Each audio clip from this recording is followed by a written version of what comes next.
어제 하던 말씀을 이어서 하겠습니다. 하다가 시간이 부족해서 그쳤는데 성령을 구하라 이렇게 어저께 말씀드렸는데, 오늘은 성령이 하시는 일, 그리고 우리가 어떻게 성령 충만함을 받을 수 있는가 하는 문제에 대해서 좀 보겠습니다.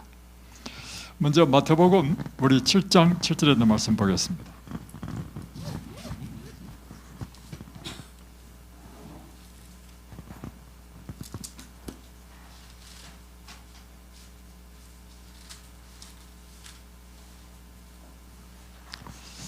자, 말씀을 잘 보십시오. 구하라, 그리하면 너에게 주실 것이요. 찾아라, 그리하면 찾아낼 것이요. 문을 두드리라, 그리하면 너에게 열릴 것이니. 자, 예수님께서 우리에게 구하라, 찾아라, 두드리라 하는 유명한 가르침을 주셨습니다. 이것은 산상보온에 있는 말씀이죠. 그러면서 8절에 보면 어떤 약속을 주셨냐면, 구하는 이마다 받을 것이요, 찾는 이는 찾아낼 것이요, 두드리는 이에게는 열릴 것이니라. 약속이죠. 찾으면 반드시 찾아낼 것이고, 구하면 받을 것이고, 두드리면 문이 열릴 것이다. 이것이 하나님의 약속입니다. 그러면서 이 약속의 보증을 주셨는데, 그것이 9절부터입니다. 너희 중에 누가 아들이 떡을 달라는데 돌을 줄 애비가 누가 있느냐? 또 생선을 달라하는데 생선 대신에 뭐예요? 뱀을 줄 사람이 있겠느냐? 너희가 악한 자라도 좋은 것으로 자식에게 줄 줄을 알거든. 여러분, 아버지가 자식에게 누가 이 떡을 달라는데 돌을 줄 자식이 누가 있겠습니까? 생선을 달라는데 뱀을 줄 애비가 또 누가 있겠습니까? 이것을 비유로 말씀하시면서 하시는 말씀이, 하물며 하늘에 계신 너희 아버지께서 구하는 자에게 좋은 것으로 주시지 않겠느냐. 그러니까 우리가 하나님께 구할 때 하나님께서 우리 구하는 것을 반드시 주신다는 보증을 이제 이 설교 말씀으로 하셨는데, 어떻게 말씀하셨냐면, 자, 자식과 애비가 있다 하자. 그 자식이 애비에게 아빠 나 생선 주세요 했는데, 누가 생선 대신에 뱀은 주면 뱀한테 물리면 죽잖아요. 뱀을 줄 애비가 누가 있습니까? 또 아빠 나 배고파요 떡 줘요 하는데 떡 대신에 돌을 줄 애비가 누가 있겠냐 이거죠. 그리고 그 애비가 비록 악한 자라 할지라도 자기 자녀에 대해서는 가장 자녀를 사랑하기 때문에 좋은 것을 주지 않겠느냐. 그런데 우리가 기도를 누구한테 하는 겁니까? 하늘에 계신 우리 아버지께 우리가 구할 때, 이 땅에 아버지도 자녀에게 이렇게 할진데, 하물며 하늘에 계신 우리 아버지가 어떻게 내게 가장 좋은 것으로 주시지 않겠느냐 하는 것입니다. 자, 여기는 이렇게 기록되어 있는데, 이것이요, 똑같은 기록이 누가복음 11장에는 좀 다르게 기록되어 있습니다. 자, 누가복음 11장 보겠습니다.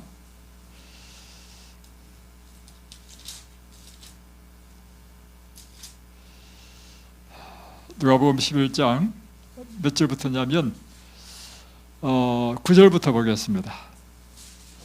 내가 또 너희에게 이르노니 구하라, 그러면 너희에게 주실 것이요, 찾으라, 그러면 찾아낼 것이요, 문을 두드리라, 그리하면 너에게 열릴 것이니. 똑같죠? 마태복음의 설교를 똑같이 이제 누가는 이렇게 기록했습니다. 그런데 그 다음부터 잘 보십시오. 구하는 이마다 받을 것이요, 찾는 이는 찾아낼 것이요, 두드리는 이에게는 열릴 것이니라. 너희 중에 아버지 된 자로서 누가 아들이 생선을 달라는데 생선 대신에 뱀을 주며 아들을 달라는데 정갈을 주겠느냐? 아까는 돌을 준다 했는데 이번엔 정갈로 바뀌었습니다. 그 관계없어요. 그 다음, 너희가 악할지라도 좋은 것을 자식에게 줄 알거든. 하물며 너희 하늘 아버지께서 구하는 자에게 성령을 주시지 않겠느냐. 자, 지금 잘 보십시오. 똑같은 예수님의 가르침을 마태와 누가는 다르게 표현했습니다. 마태복음 7장 7절로 11절에는요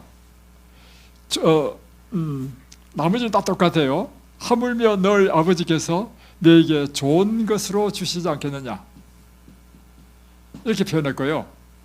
똑같은 것을 누가복음 11장 9절로 13절에는 하물며 너희 아버지께서 구하는 자에게 무엇을 주시지 않겠느냐? 성령을 주시지 않겠느냐? 그러니까 여러분, 하나님께서 우리에게 가장 좋은 것을 주시고자 하시는데 가장 하나님께서 보실 때 우리에게 가장 좋은 것은 뭐라는 것입니까? 성령인 것입니다. 그러니까 우리가 마땅히 하나님께 무엇을 구해야 될까요? 성령을 구하라고 하는 것입니다. 그래서 이제 그러면 성령이 어떤 분이시고 성령은 무슨 일을 하시는가, 그리고 우리가 어떻게 성령의 충만함을 받는가, 이것이 이제 우리가 알아야 되겠죠. 그래서 어제는 성령은 어떤 분이신가에 대해서 우리가 살펴봤습니다. 성령은 어떤 분이시죠? 그건 하시는 일이고, 첫 번째 성령은 어떤 분이신가? 성령은 삼위 하나님 가운데 한 분. 성령의 이름은 뭐라 했습니까? 여호와. 아버지 하나님도 여호와, 예수님도 여호와 하나님이시다. 그러니까 어떤 사람이 이렇게 생각합니다. 아버지 하나님 하니까 아버지 하나님이 제일 높고 다음에 이제 예수님께서 자신을 아들이라 표현했잖아요. 아들 하나님은 아버지 아들을 낳았으니까 아들 하나님. 그러다가 또 저 요한복음에는 뭐 아버지의 독생자였으니까 마치 아들로 생각한단 말이에요. 그런 뜻이 아닙니다. 다음에 그에다 또 아들 예수님, 예수님. 또 예수님께서 또 요한복음 14장에 보면 내가 너희를 떠나면 유익하니 내가 너희를 떠나면 너에게 보혜사 성령께서 보내시겠다 하니까 예수님이 보혜사 성령을 보내시니까 성령은 또 예수님 미치구나. 그래서 아버지가 제일 높고 두 번째는 아들 예수님이 두 번째고 세 번째는 성령이다. 이렇게 생각하는데 이것은 여러분 잘못된 생각입니다. 삼위일체란 의미는 무슨 뜻이냐면 하나님이 세 분 계시는데 이 세 분이 위격, 쉽게 말하면 높이로서는 똑같다는 뜻입니다. 그 본질과 목적에서 완전히 똑같으신 분. 그러나 다르신 분. 개성이 다르고 하시는 일이 다르다는 것입니다. 자, 그래서 구약 성경에 나오는 여호와 하나님은요 거의 다 예수님이십니다. 왜냐하면 아버지 하나님은 항상 빛 가운데 거하시기 때문에 사람에게 직접 나타나시는 분으로 나타나지 않고요. 십계명 모세에 주신 분 여호와 하나님이시거든요. 예수님이십니다. 하여튼 성경에 나오는 거의 인간을 만나시고 하시는 그런 천사도 하나님이 인간의 몸으로 오신 분이 천사로 표현됐을 뿐입니다. 자, 좀 일단 이거는 이제 어저께 이야기한 거고, 자, 이거 좀 잘 하셔야 됩니다. 그래서 여러분이 이걸 잘 아시는 게 왜 중요하냐면 성경을 읽을 때 성경이 훨씬 더 이게 의미 있고 뜻이 더 이렇게 와닿고 풍부해져.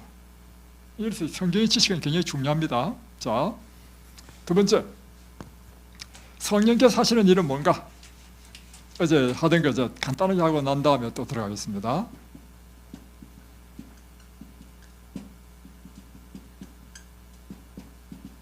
첫 번째, 죄를 깨닫게 하시는 것입니다.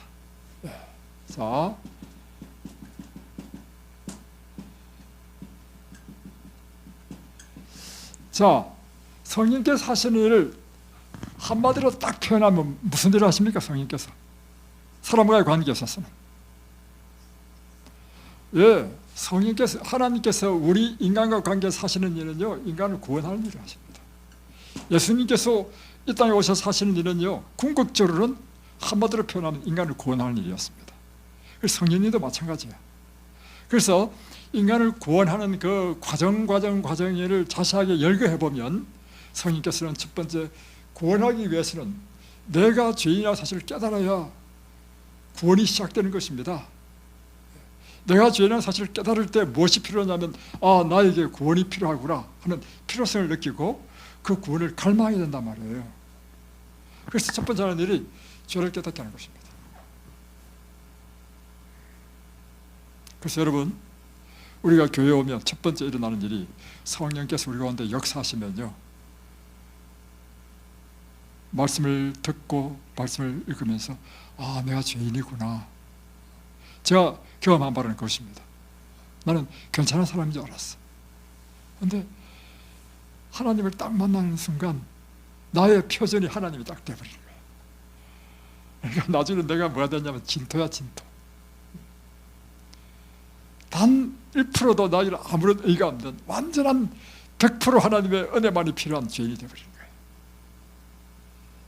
이것이 하나님께서 우리를 구원하시는, 성령께서 하시는 첫 번째 일입니다. 제 장모님이요, 지금 돌아가셨지만 젊었을 때 여장부였습니다.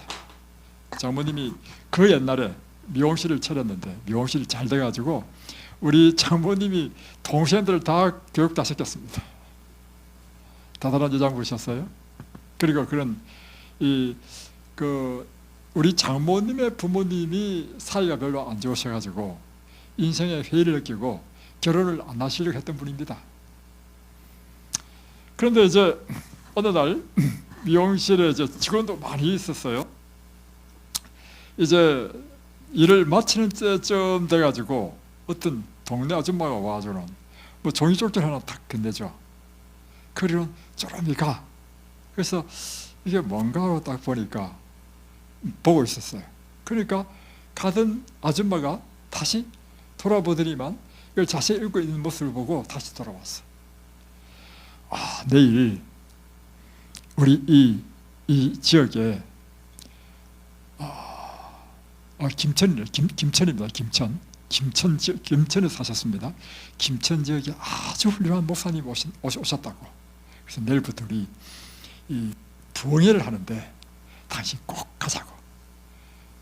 그러니까 나는 교회에 관심이 없다고 하니까 내가 몇 시에 파냐? 그러니까 몇 시에 판다. 그러면 내가 요 시간에 와가지고 당신을 모시러 오겠다.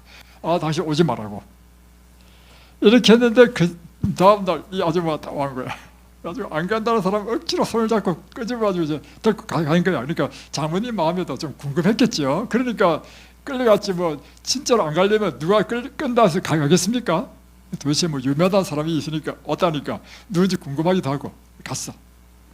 갔는데 교회가 조그마해. 그런데 자기를 딱 앉아놨는데 사람들이 빼둘러 앉았는데 몇 명 안 돼. 시간 딱 되니까요, 한 목사님이 이제 나타나셨는데 머리에 막 대머리인데 대머리가 불빛을 받아주고 바짝바짝 빛이 나더래.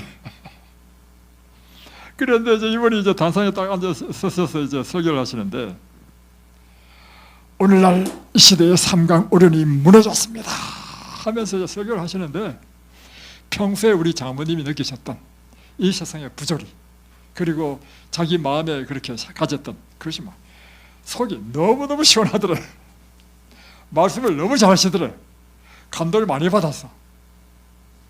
그렇지만 속으로 오늘만 오고 내일 안 온다 딱 결심하고 이제 갔는데, 또 사모님 막 악수를 하고 막 껴안고 내일도 또 오라고 이렇게 막 하신 거예요. 자기 속으로는 내일은 안 온다. 그 다음날 또 내려오니까 또 이 아줌마 또 왔어. 또 왔는데 좋으니까 끌려갔겠죠. 또 끌려갔어. 또 했는데 가기만 하면 막 은혜가 넘치는 거야. 이게 누구의 역사입니까? 성령께서 역사하실 때요, 하나님의 말씀이 우리 마음에 막 팍팍 꽂히는 것입니다. 여러분의 마음밭이요, 길가에 마음밭이면요, 아무리 훌륭한 목사 설교하더라도요, 이게 튕겨나갑니다. 하나님의 말씀으로 받지 않고 사람의 말로 받아. 그러나 성령께서 역사하시면요, 사람의 말로 받지 않고 하나님께서 말씀하시는 것을 받게 되는 거예요. 그래가지고 이제 이틀째 이제 딱 갔는데 그들은 막 너무 감동받지만 나갈 때마다 내일은 안 온다 이렇게 하고 딱 나가는 거라. 그런데 저는 이제 이야기만 들었습니다. 나는 그때 뭐 김천을 한 번도 지금도 가본 적이 없는데, 김천 그곳에서요, 나가는 그 길에 그게 법원 앞이었다네요, 교회가. 법원이 이게 내리막길로 이렇게 쭉 됐답니다, 옛날에. 근데 내리막길 가는데 갑자기요, 누가 망치로 자기 가슴을 막 꽝 치더래. 너무 아파가지고 막 털썩 주저앉았대. 아이고 하며 가슴을 치고. 근데 문제는 뭐냐면 돌아보니까 아무도 사람이 없어. 근데 분명히 저는 가슴을 막 맞아가지고 아파가지고 주저앉았는데, 그런데 그때 자기 마음에 음성이 들리더래. 야, 이분이 원래 계획이 철원에 가지고 사업을 하려고 계획할 수 있었단 말이에요. 너 철원에 왜 가려 해? 돈 때문이지? 돈이 너를 속이면 어떻게 할래? 하는 음성이 들리더라는 거예요. 그런데 우리 장모님의 이야기에 의하면 그 음성이 들리는데 갑자기 막 눈물이 폭포수처럼 쏟아지고 하나님 앞에 자기가 자신도 모르게 막 자기 죄를 고백하고 뭐 이렇게 하더래. 여러분, 누가 하시는 일입니까? 이게 성령이 하시는 일입니다. 성령이 하시는 첫 번째 일은 우리 죄를 깨닫게 하는 것입니다. 그날 이후로요, 우리 장모님이 완전히 180도 확 바뀌었어. 그래가지고 막 열심히 뭐 미용실보다도 더 중요한 게 교일이야. 교일 있다면 미용실 문 닫고 교일을 했어. 그러니까 우리 자녀를 누가 우리 반대의 목사님이셨습니다. 반대의 목사님이 중매를 하셔가지고 결혼을 했습니다. 그래가지고 평생 정말 이 목회 사모로 이렇게 봉사하셨습니다. 자, 또 성령이 하시는 일 두 번째는 무엇인가 하면 우리를 진리의 길로 인도합니다.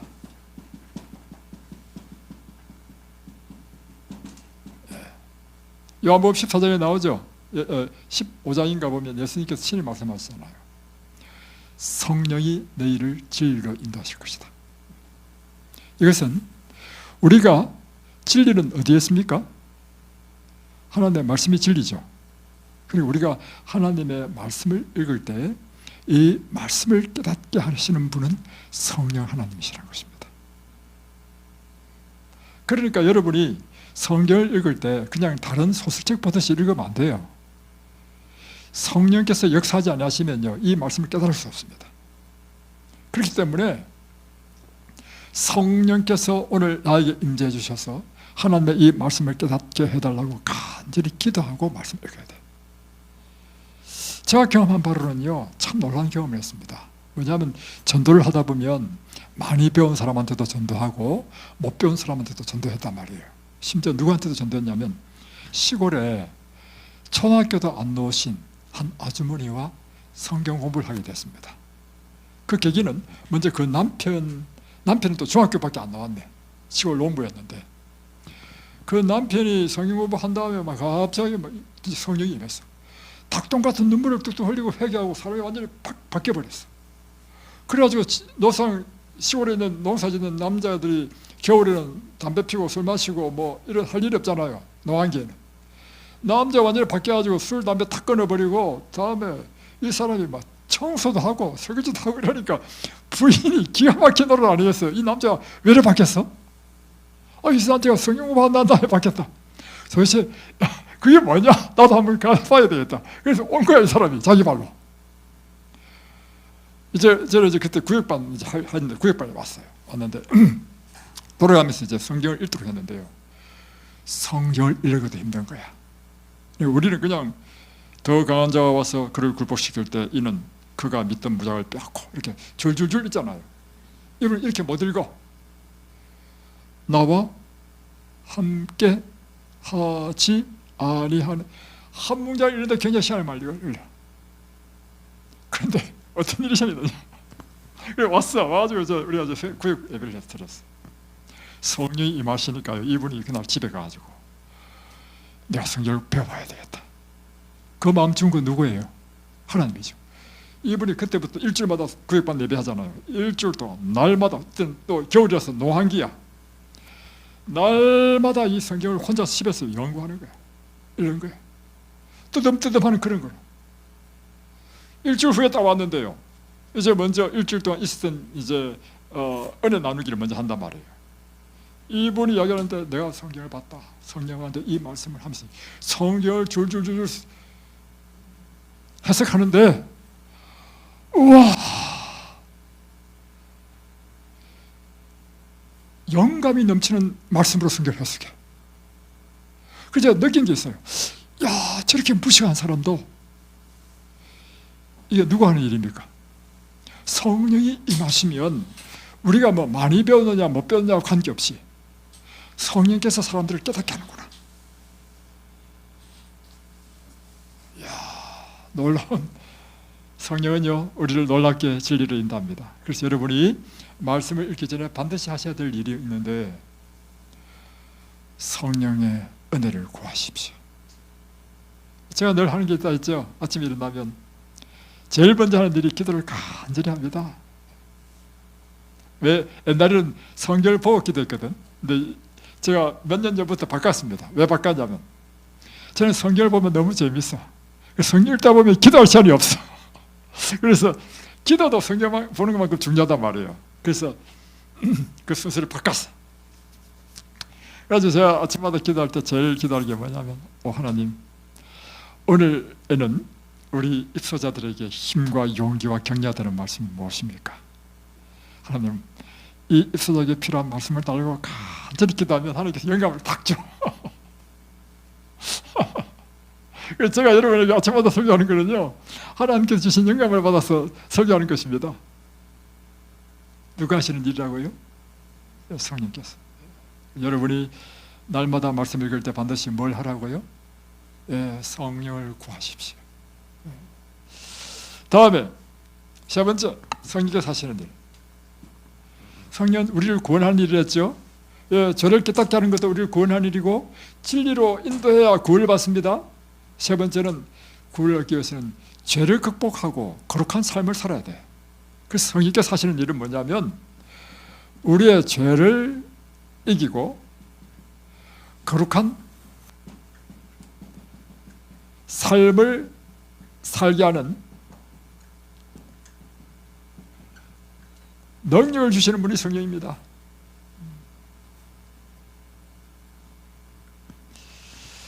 예, 그렇습니다. 우리가 어제도 이제 이야기했지만 우리는 결코 우리 힘으로요 우리 자신의 죄를 이길 수 없습니다. 이것을요 에레미야 선지자는요 우리에게 에레미야 13장에 보면 아주 확실하게 말씀했습니다. 한번 찾아보겠습니다. 에레미야 13장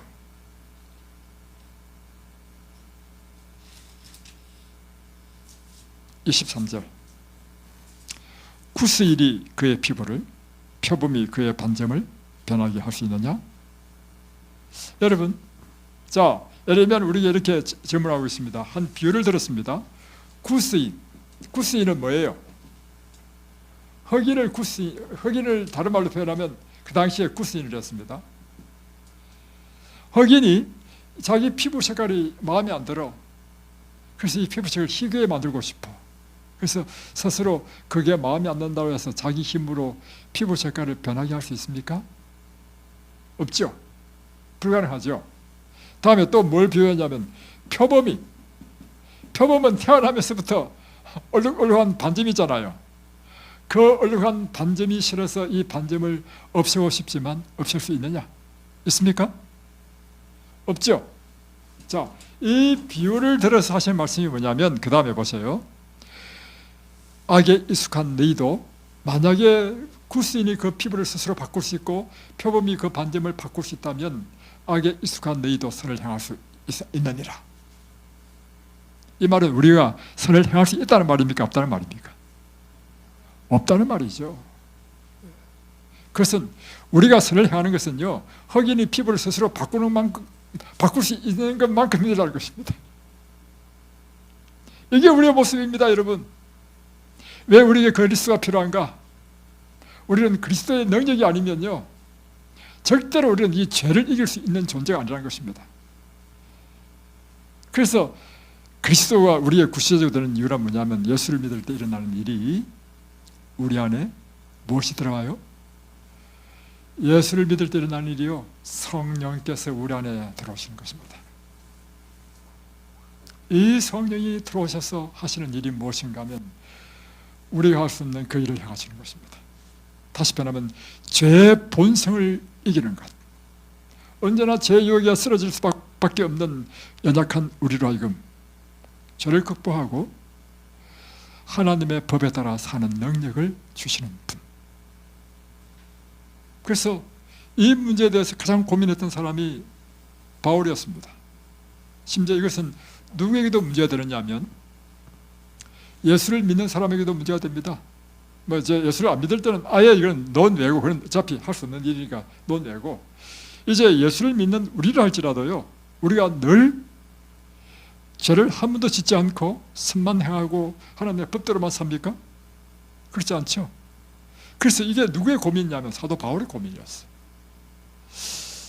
내가 분명히 그리스도를 믿고 예수를 믿는데도 불구하고 자꾸 넘어진다는 거예요.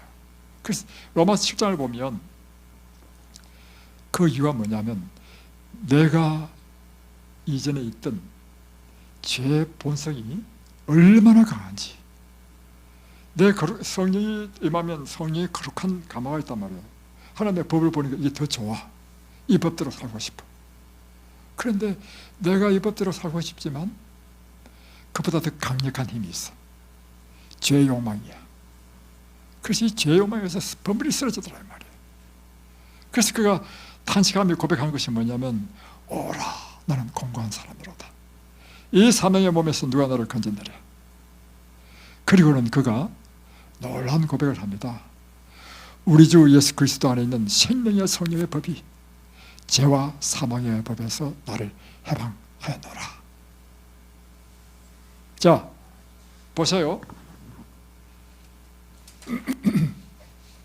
어제 한 게 그겁니다. 이 원리를 잘 아셔야 됩니다.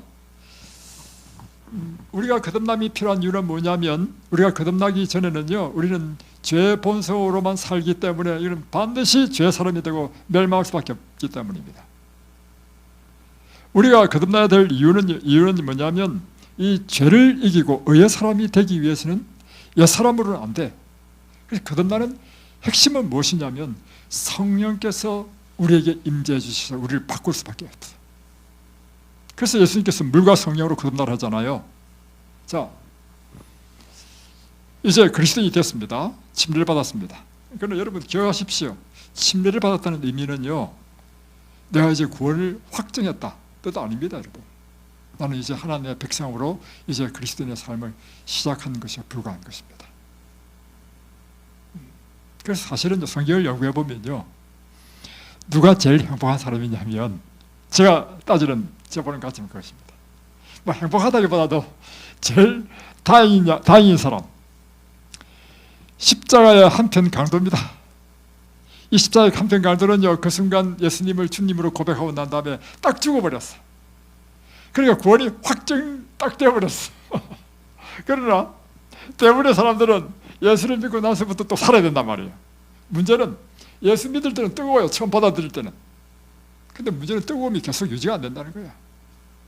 이제 살아가면서 이제 이 삶 속에서 끊임없이 죄와 접촉하는 이 세상과 살잖아요. 그러면서 번번이 쓰러지고 자빠지고 유혹에 빠지고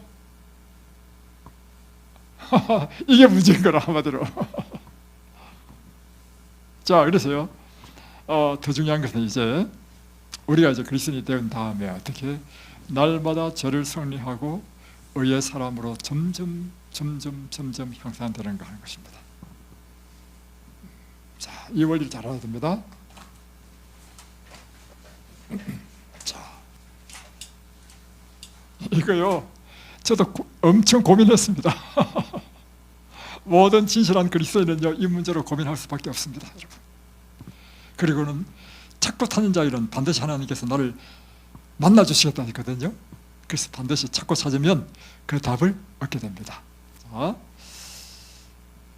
어제도 이야기했지만요, 일반 모든 사람은 죄의 본성을 가지고 있습니다. 이 죄의 본성은 얼마나 강력한 것이냐면 중력처럼 강력합니다. 여러분이 이 땅에 살면 무엇의 지배를 받아요?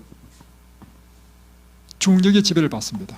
여러분이 이렇게 편안하게 의자에 앉아 있을 수 있는 것은요, 밑에서 당기는 힘 때문에 이렇게 편안하게 있는 것입니다. 이 중력의 힘이 없으면요, 여러분이 공중에 붕 뜹니다. 모든 것이 불안정해집니다. 이 의자도 뜰 것이고, 그러면 혼란이야. 강력한 힘이죠. 자, 보세요. 자, 이거를 떨어뜨립니다. 떨어지죠. 왜 떨어집니까? 예. 자, 1000번을 던졌습니다. 그럼 1000번 가운데 단 한 번은 안 떨어질까요? 그죠? 그게 바로 법칙입니다. 법칙이란 뭐냐? 10,000번을 하든 10만 번을 하든 100만 번을 하더라도 똑같이 일어나는 현상이 법칙입니다. 그 같은 법칙 하나 더 있는데, 우리 사람에게 있는 이 영적인 법칙이 있어요. 그것이 바로 죄의 법칙입니다. 그래서 죄의 법이에요. 죄의 법. 죄의 법이란 뭐냐? 한마디로 중력의 법칙처럼요, 모든 사람은 죄의 유혹에 빠져가지고 죄를 지을 수밖에 없다는 것입니다.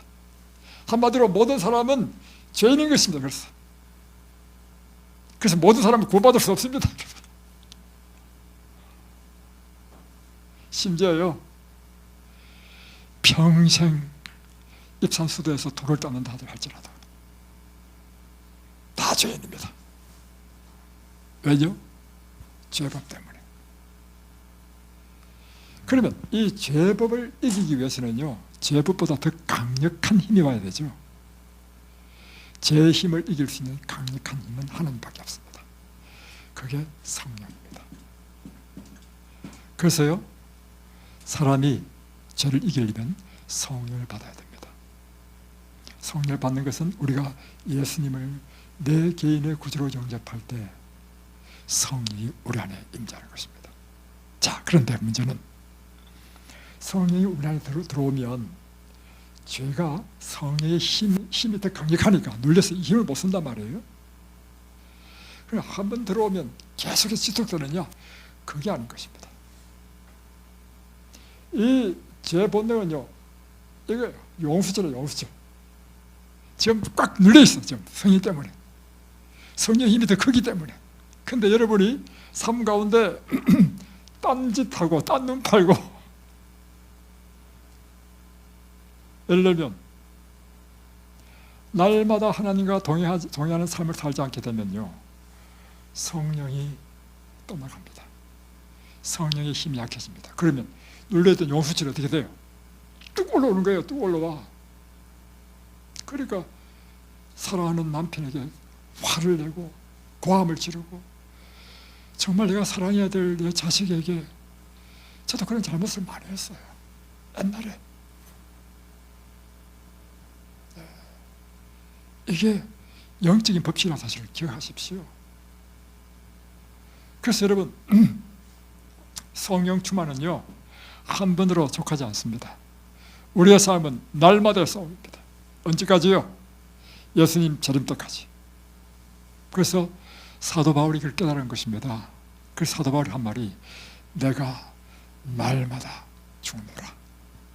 한 번 죽어서 되는 게 아니에요, 여러분. 왜냐하면 이 싸움은, 이 용수철의 힘은요, 계속 지금 치받아들고 있는데 지금 눌려 있을 뿐이야. 기회만 되면 탁 치고 올라와. 그러니까 사도 바울이 내가 죽어도 어떻게 죽어야 됩니까? 날마다. 여러분, 성령을 어떻게 받아야 되는지 아십니까? 한 번 받아서 되는 게 아니에요, 여러분. 성령을 날마다 매 시간마다 매 순간마다, 다시 말하면 성령의 충만함 속에 우리는 살아야 된다는 사실입니다.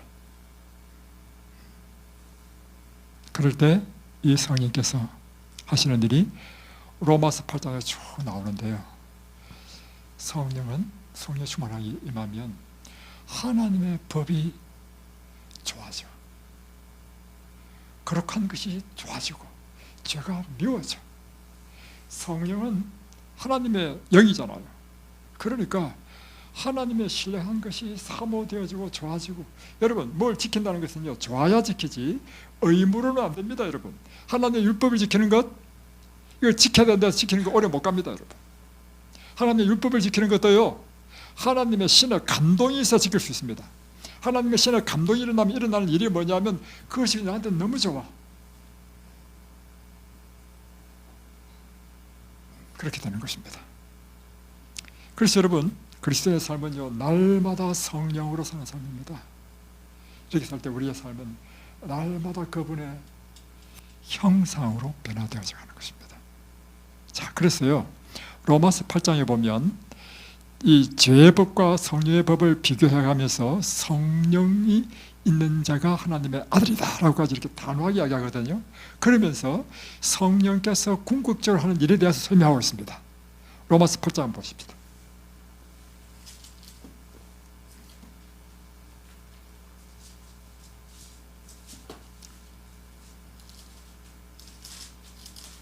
로마서 8장 29절에 보면 하나님이 미리 아신 자들을 또한 그 아들의 형상을 본받게 하기 위하여. 결국에는 성령께서 우리를 어디까지 인도하느냐? 하나님의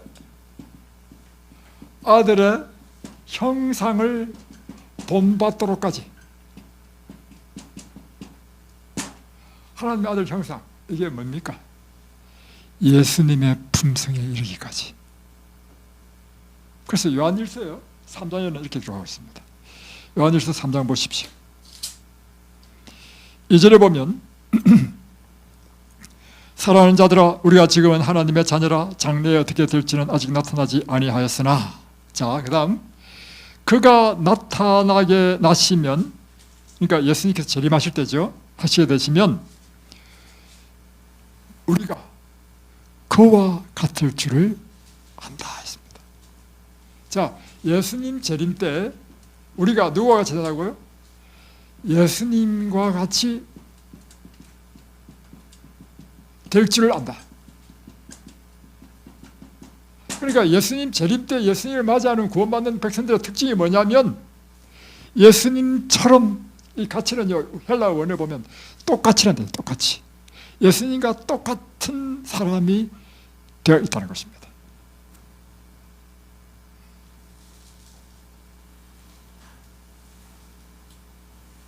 여러분, 우리 인생의 목적이 무엇인지 아시겠습니까?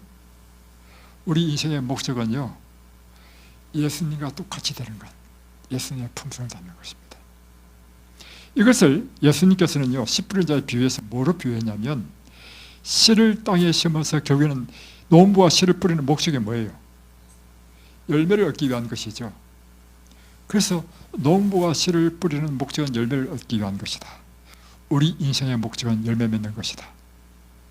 자, 그러면 우리 인생의 열매 맺는 것이 무엇인가? 이것이 돼서요, 실물교훈에는 분명하게 기록했습니다.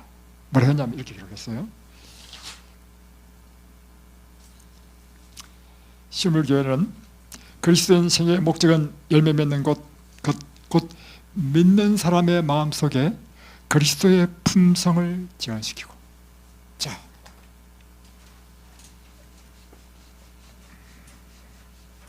이제 이 실물교훈 보면 열매가 다 익으면 이제 드디어 농부는 추수하죠. 이 열매를 추수하는 것이 예수님께서 재림하시는 거라는 것입니다. 그러면 예수님 재림 때 추수받는 사람은 열매를 맺어야 이제 추수 받는 거예요. 자, 이때 인생의 목적은 열매 맺는 것이다. 이 열매란 무엇이냐 하면서 믿는 사람의 마음속에 그리스도의 품성이 재현되는 것이다.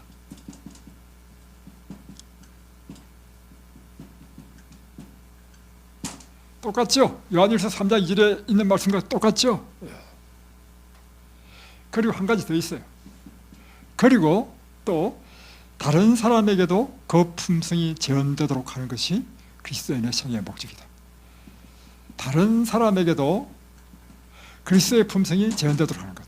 그러면 첫 번째는 나 자신이 그리스도의 품성으로 변화되는 것이라고 한다면, 두 번째는 뭐예요? 다른 사람에게도 그리스도의 품성이 재현된다는 의미는 무엇입니까?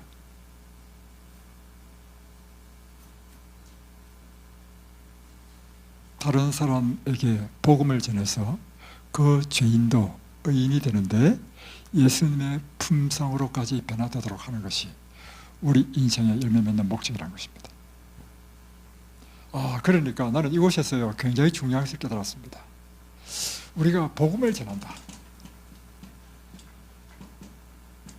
복음을 전한다는 것이요, 단순히요 그냥 나 예수 믿어 요 상태로 만드는 것이 복음을 전하는 것이 아니라, 복음을 전하는 것은요 그 사람이 예수를 믿고 점점점 예수님의 형상 품성으로 변화되어 가서 완전한 열매를 맺히게 할 때 우리는 그 한 영혼을 전되었다 이거예요. 참 맞죠? 예, 그렇습니다.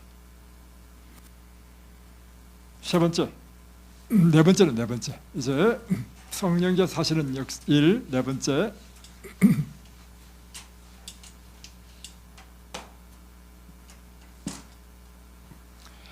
성령께서는요,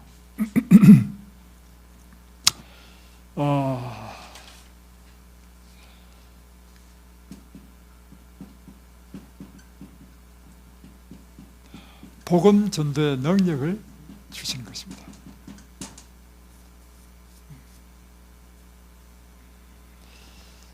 여러분, 우리가 할 수 없는 게 있습니다. 무엇이냐면 다른 사람의 마음을 변화시키는 것은 우리가 할 수 없습니다. 복음 전도란요, 사람의 마음의 변화를 일으키는 것입니다. 그래서 누구만 하실 수 있어요? 성령께서만. 그 성령이 역사하시도록 전도일을 하는 일이 무엇이냐면, 이 성령이 역사하시는 통로가 있죠. 그 통로는 무엇이죠?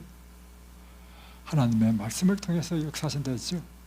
그래서 성령께서 그 사람의 마음에 역사하실 수 있도록 하나님의 말씀을 전하는 일을 하실 수 있을 뿐이지, 이 말씀이 그 사람의 마음속에서 들어가지고 그 사람 마음에 회개를 일으키고 회심의 역사를 일으키는 것은 성령께서 하시는 일이라는 것입니다. 이를 위해서 사람들이 눈에 보이지 않는 하나님을 잘 믿지 못하잖아요. 그래서 성령께서 하시는 일이 뭐냐면 때로는 기적과 표적을 행하신단 말이에요. 그래서 여러분, 선교지에서 일어나는 일이 뭐냐면 표적과 기사가 일어납니다. 왜 성령이 임하면 방언을 받는가? 여러분, 하나님께서 성령을 주신 목적은 반드시 무엇이라 했습니까? 영혼을 구원하는 것이 목적이라 했죠. 그래서 영혼 구원과 관계없는 것은 성령의 역사가 아니야. 오늘날 많은 교회에서요, 방언의 은사를 가지고 알아듣지도 못하는 말, 그건 성령의 은사가 아닙니다. 자, 왜냐하면 왜 주는데? 알아듣지도 못하는 말 해가지고 뭐 할 건데? 답이 나오죠. 그걸 확실히 알아야 돼. 사람들이 너무 무지해.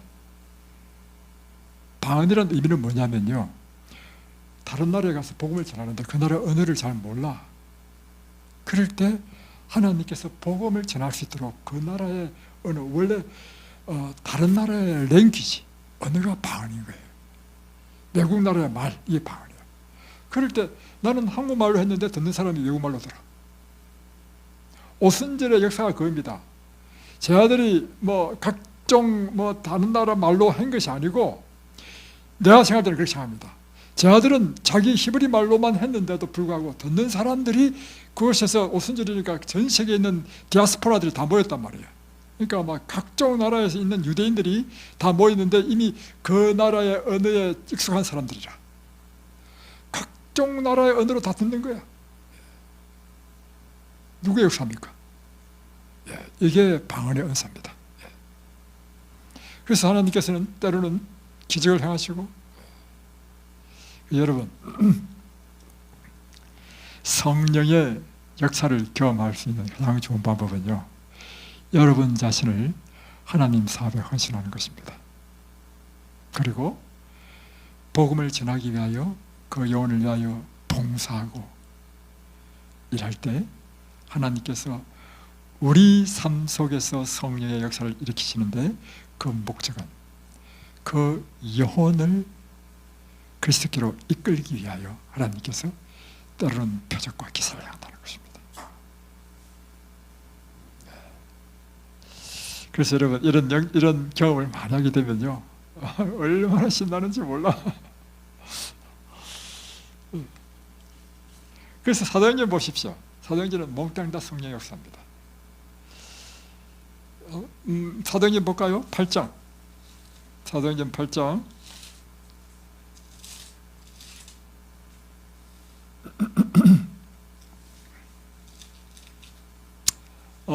26절.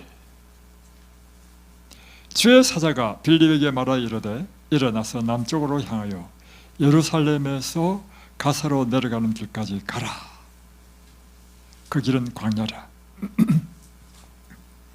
자, 주의 사자가 빌립에게 이야기했죠. 너는 어디로 가라. 이 주의 사자는 누굴까요? 성령입니다. 자, 다음. 그래서 가보니까 이디오피아 내시가 간다게가 이 이방인이었지만 하나님을 경외하는 사람이라서 예루살렘에 와서 예배를 드리고 자기 고국으로 돌아가는 길이라. 그러니까 수행원이 많았겠죠. 마차도 근사한 마차고 그 재무장관이니까. 그런데 가는 길에 이제 마차에 앉아서 이사야 책을 읽고 있었다는 것입니다. 그리고 또 성령께서 말씀합니다. 보세요. 29절. 성령이 빌립들어 이르시되 이 수레로 가까이 나아가라. 그래서 빌립이 나아갔습니다. 나아가 보니까 이사야서 글을 읽고 있어. 그래서 내가 지금 읽는 글을 깨닫느냐 하니까 모르겠다 하면서 이 사람을 자기 마차에 올렸어. 그러니 빌립이 이사야 53장이야. 53장을 통해서 바로 십자가에 죽으신 그분이 우리의 메시아이다 하는 것을 구약성경을 통해서 쫙 설명했어. 성령께서 역사하셨죠. 보내셨죠. 지시하셨죠. 그래서 사람은 하나님 말씀을 전했죠. 그러니까 이 말씀을 통해서 성령이 역사하셔서 이 말씀을 들을 때 간다게의 마음속에 깨달음을 주었습니다.